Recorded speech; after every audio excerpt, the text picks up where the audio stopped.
Oh, welcome to the Knock On KCLR and Scoreline.ie's weekly rugby podcast. James Blanchfield's popped into the screen there. It's Hello, like James Bosco. Blanchfield. Yeah. Hello, boys and girls. Tom Crotty's here as well, and Paddy Brown, of course. Paddy's gone. He's just Paddy's disappeared disappeared. off the screen. Yeah, Paddy. I was like Bosco. Paddy's like Houdini. So if you're listening to the podcast, Paddy's disappeared. If you're watching it, you can see what happens. But yeah, Paddy will probably be back with us in a second. There he is. He's back. He's back. I don't know Paddy, what you happened there. disappeared on us. You did a Houdini job. Yeah, I did nothing and I didn't move around, but I'm at home, so I don't know what happened. Sure, these things happen. Lads, lots to discuss. We weren't here last week, so a bit of catching up to do as well. With a bit of a derby on this weekend as well. Lots to talk about. But Paddy, I suppose we'll talk about Tullow first, because a year in action against Gorey this weekend, but you're out against Seapoint last weekend. How did that go? Yeah, we were up against a strong Seapoint side, and like they were themselves in Monkstown were kind of streaking ahead of everyone else, so we were expecting a tough game, and that's what we got. And at 75 down at half time, we certainly thought we were out of it, but we did come back into it. We started very badly. We lost 3 or 4 lineouts as a start. We let in a few fairly easy tries, and they had got their 4 tries by early in the second half, 2 of which were of the soft variety. Their backs were good. Their backs were quite sharp, actually, but our tackling wasn't great.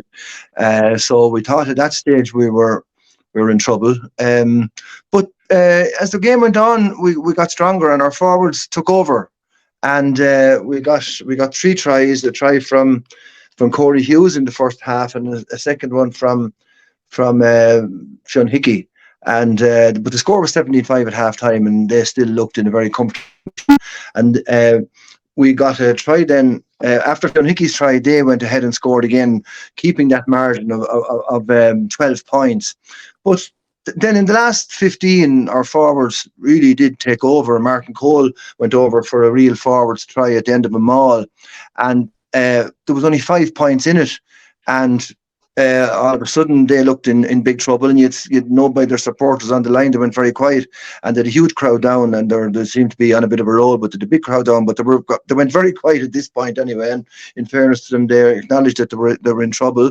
They had a man sent off for in the pack, so we were up a man in the forwards, and we got a penalty, and a lot of people felt, including Morris afterwards, he said maybe we should have went for the scrum again when they were sort of in a bit of backpedaling. But we went we ran it anyway, and it went right out to the wing, and the opportunity was lost. They then double through a line out, and gave the initiative back to us, and again we ran it wide, and the time was up, so we had 2 fairly reasonable chances to either draw it or even win it and get a bonus point. As it turned out, all we got was a losing bonus point. We didn't get the 4th try. But talking to the Seapoint people afterwards, they did, after being very confident all through the match and their backs flashing it very, very well, they really did realise that they got out of jail, and that's the expression they used. So to a point, it was one that got away, and yet we can't complain too much, because we had our chances, and we also we were sloppy in the first half. So that was it. We didn't go on O'Brien. He was obviously with Leinster involved at the Edinburgh match, which was a great win for them, considering all the inexperience they're putting out in the field. But we didn't have Sean, and we had bad news too, in that our Southern Hemisphere man Aka went off with a fairly serious looking injury. It looks like he'll be out for a couple of months. He fractured his ankle, so he was improving from game to game, so he is going to be a fair old loss over the next few weeks. He really was starting to show his worth.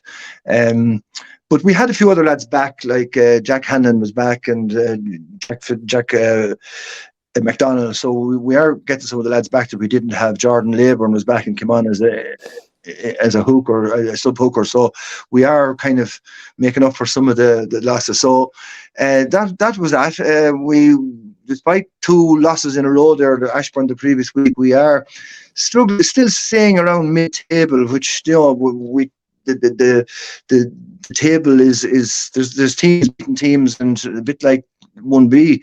So it's we even with those losses and with only 2 wins, we're still managing to stay around mid-table, and a couple of teams below us. One of those teams is Gorey, and Gorey are having a very bad run, and that's who we're playing next week away. But they're bound to come good at some stage, so we're certainly not taking anything for granted going down there next week.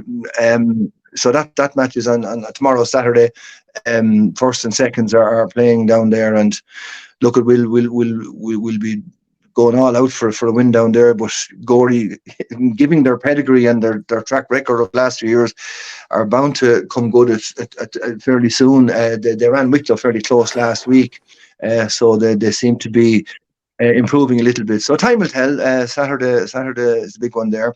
Our seconds were also out against, and while they were fairly well beaten on a score of 31-17, it was great to see a good second team out. We were missing a good few from the previous week where they beat Ashbourne, and yet there was great enthusiasm, a lot of young fellas, and that's good for Tullow this time of the year, because with the last few years we've struggled to get a second team out at all before Christmas. So it's going very well. John Rogers has trained them, and there seems to be a fair turnout in training and good enthusiasm. And even with a big turnover in players, they played well against a very, very strong Seapoint seconds team. So to me, that was quite encouraging to see that.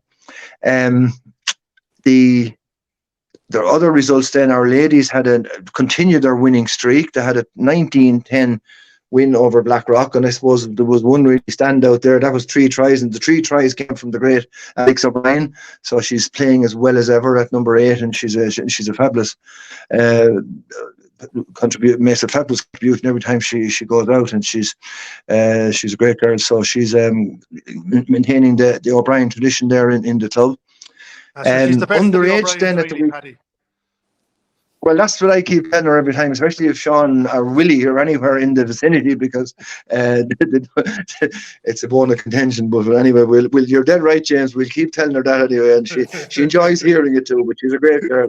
She's heading off to Africa in a couple of weeks. She's been out there for the last few years doing a bit of charity work, so she's heading off again there now, and she's fundraising at the moment. So she's a great bit of stuff all around, you know. So and I suppose if she took up rugby earlier, she would have, I say, gone to higher honour. She did play with Connacht for a few years, but I often felt that she had the potential to go all the way.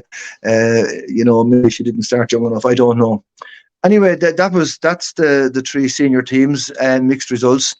The underages continue their good streak, and Tom will be talking about the girls in a minute. But the under 16 Rhinos did a big win over Kilkenny there, and it's just worth noting the fantastic success of that team. And Tom knows all about it. They're after recording 9 wins in a row, and that was a very strong win over a good Kilkenny team, 47-17. So that team is really blazing a trail for our underage teams. Our 13s, 14s, and 15s won. All fairly convincingly. The under 14 Rhino girls won as well, as Tom knows, but with our under 18s came up against a strong Skerries team, and after having a good run of wins, they were well beaten by Skerries. So Skerries were always very strong at that age group. So that's the run. I mean, mixed results. As I said, going back to the Seapoint match, it was an opportunity lost, but still one that we let go, you know. And I suppose, given the strength of them and their position at the table, I suppose we can't be too unhappy that we put it up to them and could easily have turned them over. No dubious touch judge calls, I take it then, no? So that's it, Stephen. Did you hear that, Paddy? You must have your spies out. There was one or two, but we won't go into that now. Johnny Fitzgerald is an outstanding touch judge. Oh, well, I was thinking more so about your visitors, but anyway. No, they questioned one or two of ours, all right, but they didn't. No, I know. Yeah, I know the match you're talking about, but no, there was nothing like that. There was no great controversy at all. They had a huge support and very vocal, but they were fair. I have to say that we had good chats afterwards, and they were very much saying we got out of jail there, you know. So it might be, we'll see how we get on when we go back up there. Good stuff. Aye, so good stuff, Paddy. Got lots of stuff going on there, positive stuff as well. James, I'll let you go first, I suppose. You're the host this weekend for the big derby. Anything else happening in Kilkenny?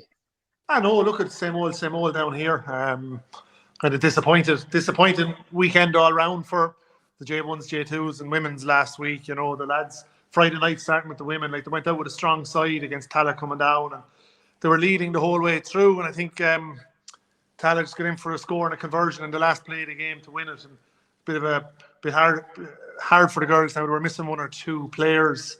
Young girl of the Foxes, who was speaking to one of the coaches there recently, who was by all accounts an absolutely fantastic rugby player, but it'd be in her breathing. Her uncle Noel played youths and under-20s for Ireland, and her father played a lot of J1 and J2 with Kilkenny over the years, Sean and Noel. So, but we look at the girls now, they're on a, how would you say, they're not going all that well at the moment in terms of results, but they are building week on week in terms of performance and expanding their game plan.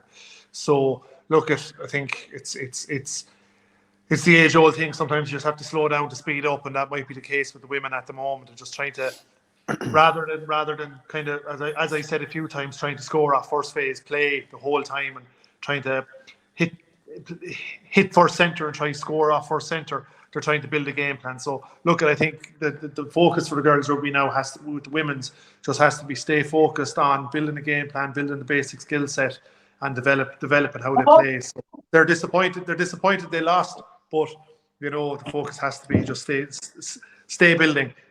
On Sunday, lads went up to first and seconds went up to Boyne, who have, I suppose, Boyne are our bogey team at the moment, where we can't buy a win against them, and last week was no different. We went up. Now, in saying that, twice we played them, we were missing some players in key positions. Last year we were missing Podge and Joe, and they went through us like water through a hole up the centre last year at home at Kilkenny, and they gave us to be honest with you, they taught us a lesson, and we went up a bit stronger this week, but still missing some pivotal players. Again, missing Podge Mahan, Dave O'Connor and Wes Carter. So we still started with a relatively strong team, but three of our leaders were missing, and I think their absence was probably felt. Doc was sick, Wes was sick, and Podge is away. So there's nothing you can do about that. But bad start. Boyne went 7-0 up, and then they went, I think, 14, and then nearly went to 19. I think I texted you guys after about 20 minutes, kind of hands over the head, and kind of saying, Jesus Christ, I don't know what's going to happen here. Anything can happen. But got to half time, we had it 19-12, and looked like we were going to get an inroads into the game, but just error after error. We just failed to build on it. And then Boyne had a sin binned, and we got back into the game. We got closer to them. I think we got 19-24 at one stage. We felt at that point we were going to kick on and maybe get a bonus point on a 4-try bonus point, so get 2 bonus points to come away from it. We didn't, and Boyne just kicked on in the last 10 minutes, and we failed to capitalise on the numerical advantage. So, and then the seconds were missing a lot of players as well, the truth be told, and again, no excuses, but they went up and gave a very good account of themselves as well, but were beaten, I think, 19-12 or 21-17. So they seconds just have to stay building. Their coach John Buckley is just always looking at the positives. So again, a few new players were integrated into seconds on Sunday, but the youths, mixed bag of results the weekend. I watched the under-15s play against Naas. Under-15s are coached by Vinny O'Shea and Freddie Coagula. I always struggle to pronounce his name. He's an Argentinian guy, but they had a really good win against Naas. Very, very balanced team performance. They soaked up an awful lot of what Naas could throw at them. Cody Phelan got a brilliant try, first phase off the back of a really good scrum. From the halfway line, he picked and went, brushed off about 3 or 4 tackles and went over in the corner about 15 minutes into the second half, and that was the securing the probably the score that secured the game for them. Really, Naas came back at them a good few times and did get a try, but the 15s they're just playing really good rugby. They're going through their patterns really well. They have a good out half in Scott O'Shea there, Vinny's young fella, and actually must say that Mick Hannigan, our president, is also coaching them as well. So the 18s had a bad day against Naas. They got well beat, but again, speaking with Gary Corcoran, their coach, they're just building and they're getting performances right. Probably the 18s probably should be doing better because they do have kind of a Leinster youth hooker and Daniel Ring, who was in the Irish under-18 development squad as well over in the UK. So they should be probably doing better. Remains to be seen why they're not getting results, but a few lads are tied up hurling and stuff like that as well. Mick McGrath had the under 15s away to Navan, and they did well. Were beat as well, but Mick was quite happy with the performance. So from that context, look at we're trucking away, so to speak. What else is going on? Yeah, there's a bit of a match on Kilkenny Sunday, so we'll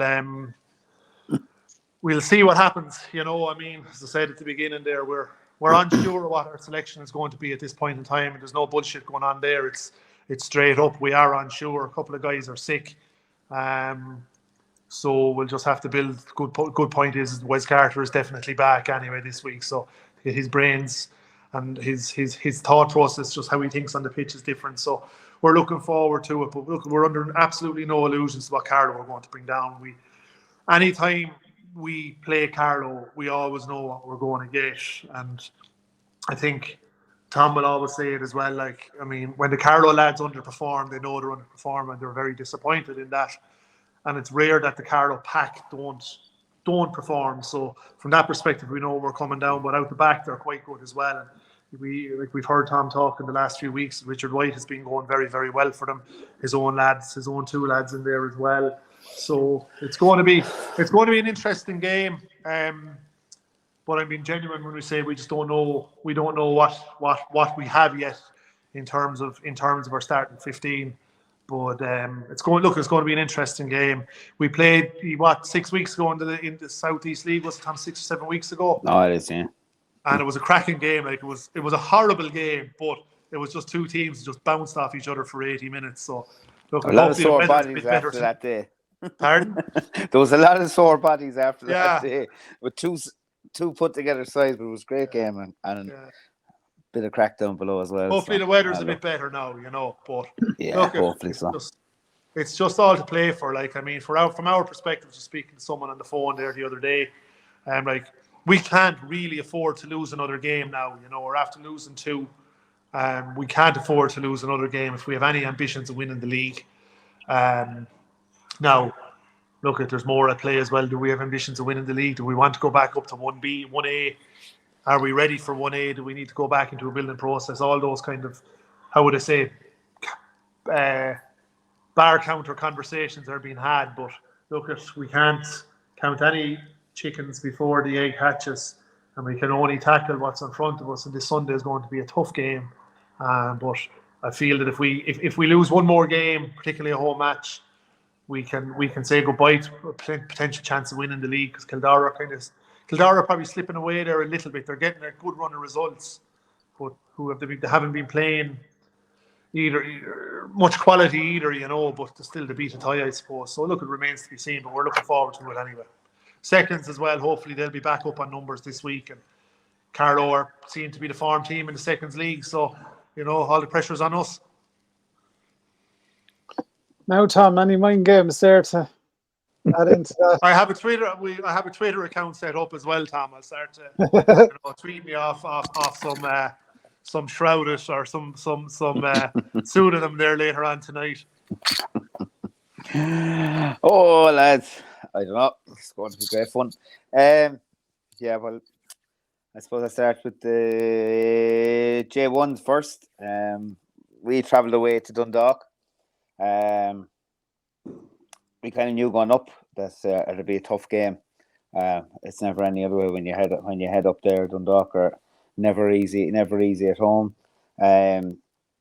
We were missing probably 3 starting players, or 10 was missing in one of our back rows, and with a change at hooker. Our hooker John Farrell was away as well. So the back line was kind of a bit of kind of messed around without, you know, because we've been kind of steady enough with the 9-10 since the start of the season. So, but look, we went up and we started really well.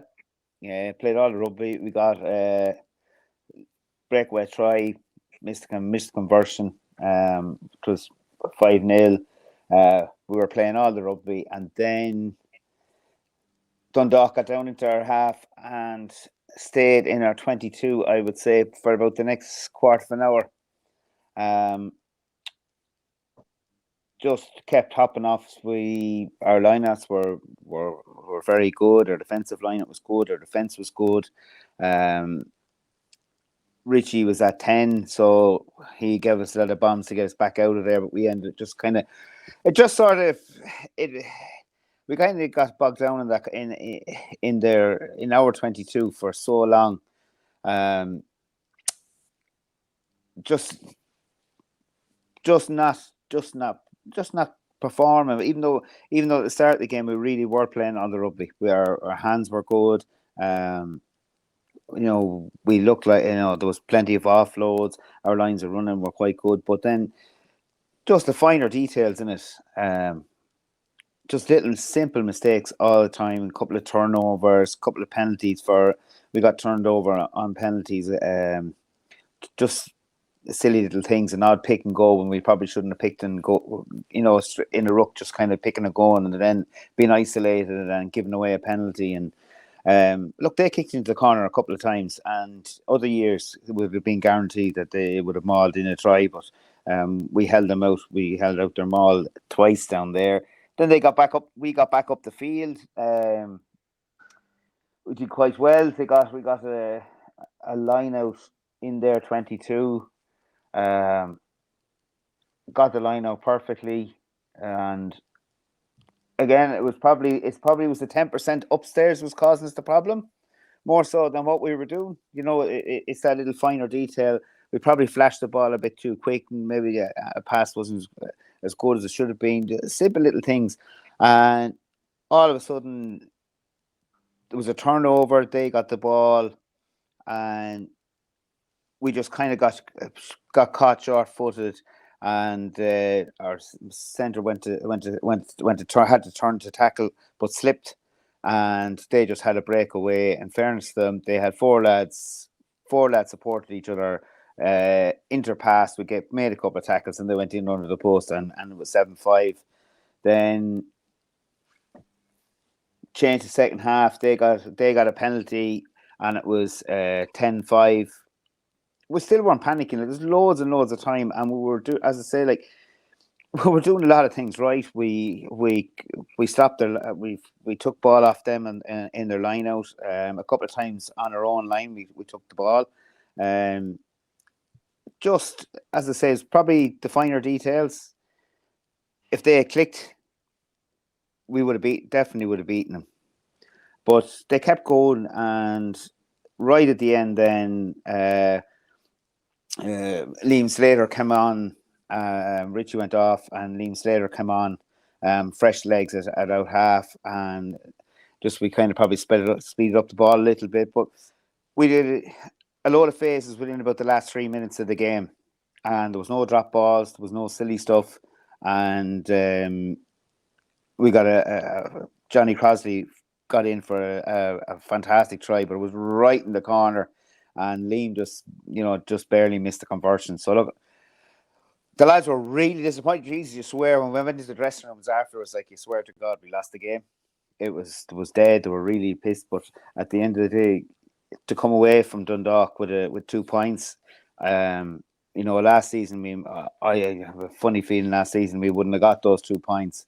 They were just that little bit more dogged and that little bit more cute at the end to get that try. We easily could have won the game in the last minute. We did have a touchdown, and we're fairly sure it was a touchdown under the post, but the ref just saw the ball. It was just hand outstretched, and he just saw the ball bouncing forward, and disallowed it when we had a penalty anyway. It came back for that, but like, as a whole, we play good rugby, and so did Dundalk. Dundalk, he played them last weekend. They're no easy side. No. They've good pack. They have very good scrum half. So I have to say their scrum half was superb. Had a really, really, really good game. Caused us an awful lot of problems. Their backline was solid. So, like, to travel to Dundalk and come home with 2 points in any given Sunday is a good result. Like there was some superb performances. John Lyons in the second row had a really, really good game. Evan Gordon, a hooker. The back row played extremely well. Paddy Mackey, Joel Brown, and Johnny Murphy had probably his game of the season. And of course, then we have to say to Johnny Crossley, like he was outstanding. You know, Keep it up. he made Carlow. yes, we had keep it up, Carlo, from the sidelines and scrum Carlo. You know, so we had all the crack and look, but he played pound for pound. He's a tremendous little rugby player. You know, he's not the biggest in stature, but his heart and the way he plays and lifts the team this season. He's playing really, really well this season and absolutely deserves his place on the wing. And as I say, he took a stride really, really well. That's the second try in 2 games now, is it? It is second try in 2 games. Like he's a great little player. And then we had our bench came on well. Paddy Rogers and Thomas Whitney came, and as I say, Liam Slater come on at the end, and like it was a good performance. Not good enough from the way we should have played, but look, as I said, any team going to Dundalk and to come home with 2 points in the bag, as I said, every point counts in our league. James knows that, you know, every losing bonus point, every winning bonus point, they all count at the end of the season. And we're just saying, like, it was Tullow last year were phenomenal in the fact that when they lost, they got a bonus point. When they won, they got a bonus point. And all those bonus points add up. And at the end of the season, they can really make the difference, you know. So, look, we're happy. Not extremely happy. We could have won the game, but as I said, we came back down the motorway with 2 points, and we'll take that. Looking forward to, from the first point of view, looking forward to the game in Kilkenny. Missing a lot of lads, Tom, yeah. Really one, yeah, no. We've one definitely out from this starting team last week. Just an eagle that we can't afford. It could get worse. Like just one of the pack is out. But at the moment, look, we know what's ahead of us in Kilkenny. It's never going to be easy. It's a war of attrition. 2 good sides are going to play off, and we know each other well, and with great respect for each other. So anyone going down to Kilkenny on Sunday will be well, fingers crossed. Will hopefully be always good matches. Really a good game. All our games lately have been very, very good. So look, hopefully that'll keep going. Our second had a phenomenal win, 51-15. Just had a lot of lads back and some new additions. Guys, there was a couple of guys there haven't played in a while, and young lads mixed in. They just started. They started well straight off with a try, and a little bit of a rocky period at one stage in the first half. But then they just motored on, absolutely motored on. They're playing really, really well. I have to give a shout out to. There's a couple of lads who were that had really, really good games at the weekend, and one of them is a guy called Anthony Kelly. Anto played in the second row. Anto hasn't played rugby. He'd be about 30. We would say nicely, he's 30, and he hasn't played rugby since he was, I think, under 18s, and came back. And you swear to God, he'd be playing week in, week out. Had a first game out, played really, really well. 2 forward brothers were outstanding. Cormac Elliott, a fine young player in the back row, played a really, really, really good game. Fiona Burke, an old head, just can't really play week in, week out, but he's working in Dublin. But he had a really, really good game at 10. And it's nice to see there's a couple of young lads, have to say, Keelan, a guy called Keelan Guider, played a full back, amazing pace, superb runner. A little bit raw at the moment, but he's definitely one for the future. I hope he continues to play the way he is, because he's, as I say, he's definitely one player for the future. And nice to see lads back like Jody Murphy and Rory Dunbar as well, who they haven't really played since under 18s, 19. So we were happy. You're happy enough for the seconds. I know that this week we're actually we're down a good few of the seconds players. weekend, James. We have the bug is out on their seconds at the moment for this weekend. So our seconds might Ours miss. was called our bug was called Boynitis. Yeah, yours was called Boyne. Our bug is not. Our bug is I don't know what. This weekend there's a couple of lads missing through injury and sickness. But look, that should be a good game. Kilkenny, you've up to Boyne, you've had really good results. So the seconds is always a good game. Yeah, they've been given good results or good performances, should I say? So I'm looking forward to seeing it. Yeah, we're formed. We've had good numbers of training. Training's going well, and the junior coaches are getting on great, and they're young and they're very good at communicating with the players. And I think the players are kind of are happy, very happy in the fact that they're being talked to and they're enjoying it. So that's the main thing. Look, sometimes they always say that sport is about enjoyment. If you're not enjoying it, it doesn't matter whether you're first in the league. You know, if players down the line aren't happy, you've got to try and keep lads playing, and they're all memberships and they're all drinkers behind the bar and they're all the crack, and these lads are also the future of the club as far as, you know, hopefully that they stay around. If they're staying around, that they'll be in the club for many years to come. So it's good that they're enjoying the rugby, which is the main factor. Youths, I'm going to be bold and say I didn't really see all the results. I noticed the 16s had a really, really good one. They're improving week by week. The 18s had a good win. I think the rest of it was kind of a mixed bag. But the 13s, I think, won well. Was the 14s, 15s, I'm unsure of the results, but I know that they've had good numbers of training and are doing quite well. Paddy said about the girls' teams, the 16s and the 14s. That 16s team is the Rhinos is phenomenal. I just stepped in last night to give them a hand coaching, and I have to say their skill levels and their determination are as good as any boys team I've ever coached. I coached a lot of them last year, but as I said, like I moved up to the 18s. The 18s had no game. We're playing Panthers in Carlow this weekend at 12 o'clock on Saturday. The girls are looking forward to that because they haven't had a game in a few weeks. A few teams have pulled out. St. Mary's pulled out of the league altogether, so we've been kind of caught for no games. We haven't had a game in 3 weeks, so actually we haven't a game since we played Kilkenny. So that could be nearly 4 weeks ago, which is a bit disappointing, but it's something that's out of our control. But they're really, really looking forward to the game at the weekend. Hopefully now Panthers will turn up with a decent crew and give the girls a good run out. But I know where are Panthers from?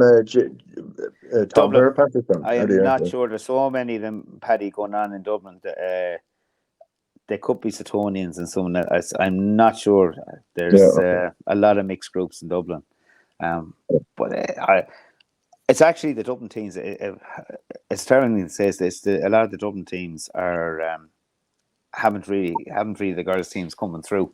They're only kind of starting, and then, as we all know, the women's seniors team come along and they take our youths when they finish up, and they end up playing in Railway and places like that, and who don't have a youth system, which is disgraceful. But anyway, we'll leave that for another day. You know, we work our arses down here and down in our clubs and put them in from grassroots and bring girls through, and parents out and put all the effort in, and then they end up if they're of a quality, and Tullow know that they've lost players to other teams, and who don't have. But if they want to play a level of rugby, or they want to get into Leinster setups or any of that stuff, they're made playing these teams, which is disgraceful. But anyway, as I say, we leave that alone. Just want to announce Carlow having their book launch tonight. We have our 150 book launch. It's Friday night. It's a fantastic book. There's a lot of there's a lot of history in it, with all from really over the last kind of 50 years. So it promises to be a good night in the club. And there's the book itself. I just want to give compliments to the people who are involved in doing it. They have put in some amount of work over the last year. It's absolutely phenomenal what they've done. I don't think anybody can realise the amount of work that goes into producing the book, but they've really done some job. So I wish them all the best of luck tonight. Important question, Tom. We'll be training, so I won't get into the first bit. How many times do you feature in it, Tom? Oh, just a few. I'm not sure. I know our 60. I know the 6 Paddy. The 16 Rhino girls got their spot last. Very good. Last part of the year. So Good, Paddy good, Brown good. feature they in got it. in for their winners last year. Huh? Was Paddy Brown feature in it, or? Was a full section on giving out about Paddy. Tullow in general, yeah. No. But, that's No worries. Congratulations on that. I had a few interactions on the book during the time, and did you ever find out who got Player of the Year in Spud's year? John Doyle came to me lately looking for that piece of information, and I didn't know, and Spud didn't know himself apparently. So I don't think Spud remembers that year. So Paddy, so you're a fair witness to that. that's true. Yeah. There's definitely that year was a bit of a haze. So Yeah. Isn't it funny that your president doesn't know who he gave the Player of the Year?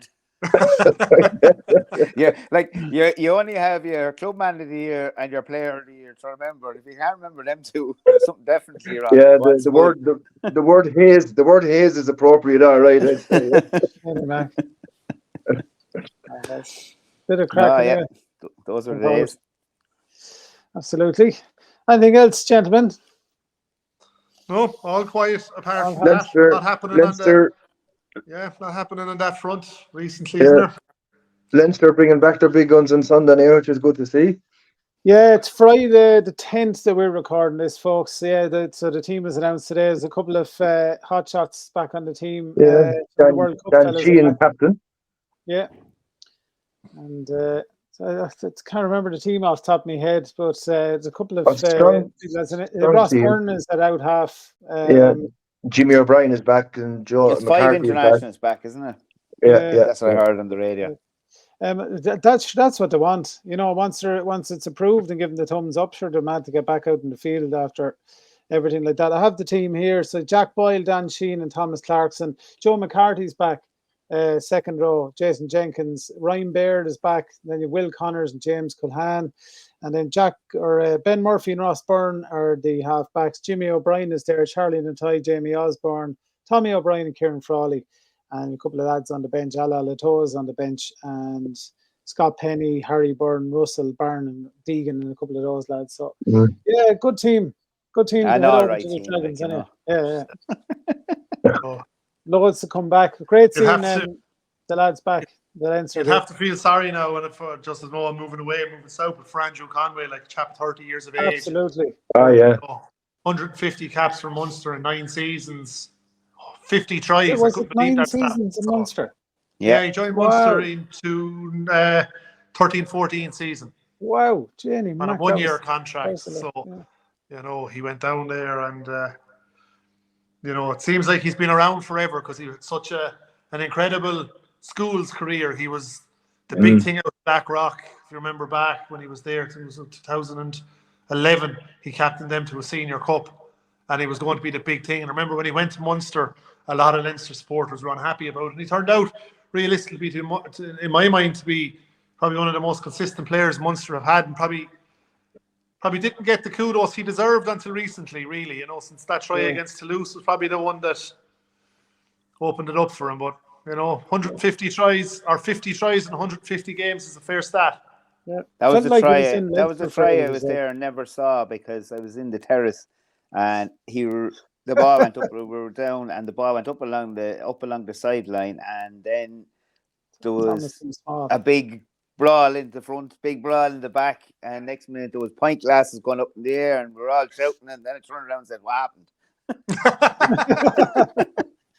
So I never actually had to look at the telly to see that. I had to look at the television inside to see the replay of the try. But he was a fantastic great finisher.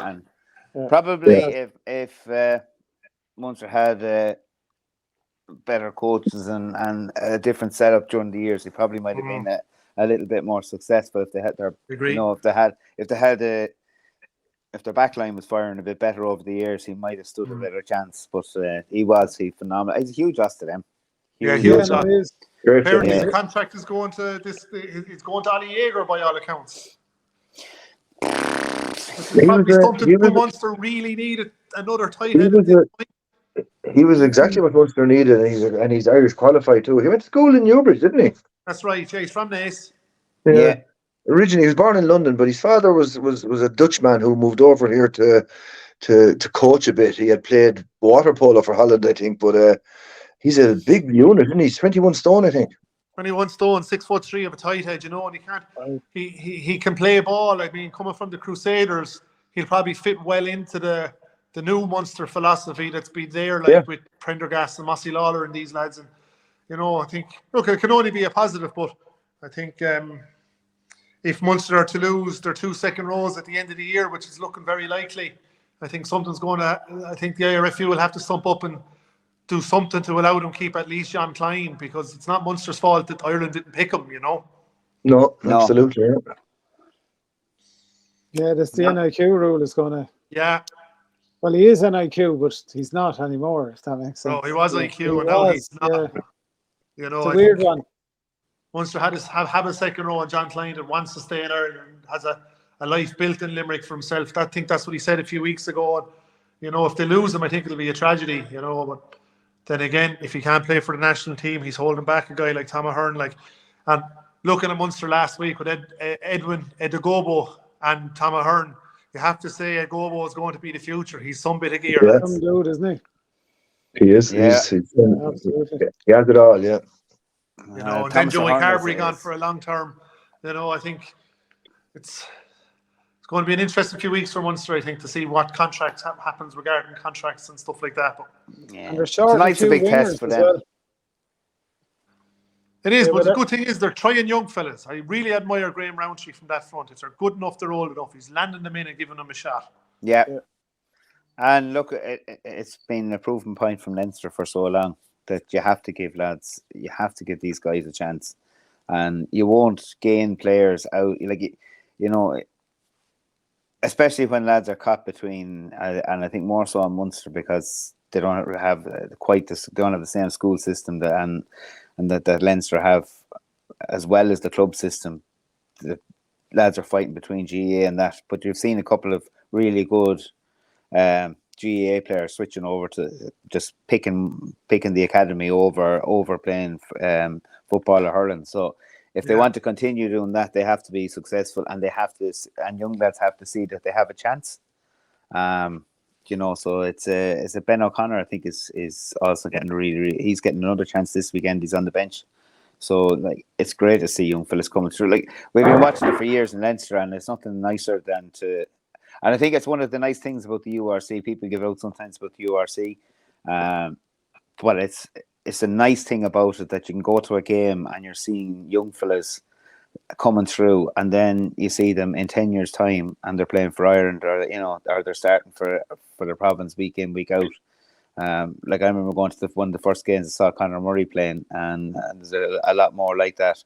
That you see them as young lads coming out, and they're raw and they're just hungry for it. And Leinster has, I know it says conveyor belt, but Leinster are just so good and so professional about it. And we see it in our own clubs, the way players are getting an opportunity now to progress through the southeast, and the players who really are, they're looking for X factor. So any kid stands a chance if they have that X factor.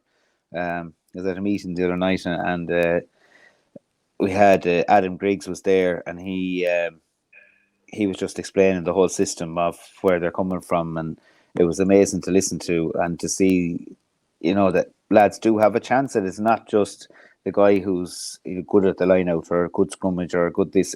They're looking for lads with X factor, just something different, and can give you something different. So it really gives an opportunity to a kid that, to shine. And the way they pick them up, it's super. I think it's great. I'm looking forward to seeing Sam Prendergast get a couple of games this season. See how he goes. Yeah. There's a couple of lads, and McCarthy's brother, Joe McCarthy's brother's playing as well on Sundays on the bench. Good to see that as well. Yeah, no, it's good. Munster are down a few wingers now as well, with Earl's gone and Conway. Yeah, but as Tom said, it's going to open an opportunity up for the younger yeah. lads. You know, I mean, Step up, I was down at the take a chance. Barbarians game, and what I saw, the wingers' names escaped me, but they were very, very good. Like so. Yeah. And Tom, I saw you and Van Gran at the airport there on Wednesday. I was going to take a photo and send it to you.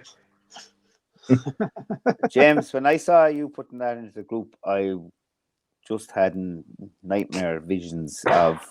Rolled his eyes around. No offense to him, but I honestly do not want to see him back. But I was very suspicious what he was doing in Ireland in the first place, you know. But we'll leave that for another day. Yeah, conspiracy theorist. Bath is a lovely, lovely city. Really nice place. It is. It's very nice. One of the most beautiful places around. Why would you leave it? Great place to settle down your career. Lads, go well the weekend. Enjoy yourselves. Scorey, Tullow, and the big derby, Kilkenny, Carlow. There's lots of Interpro stuff on the weekend as well, or URC stuff rather, should I say. Enjoy yourselves. A good weekend. We'll talk to you next week. Good luck. Take it easy.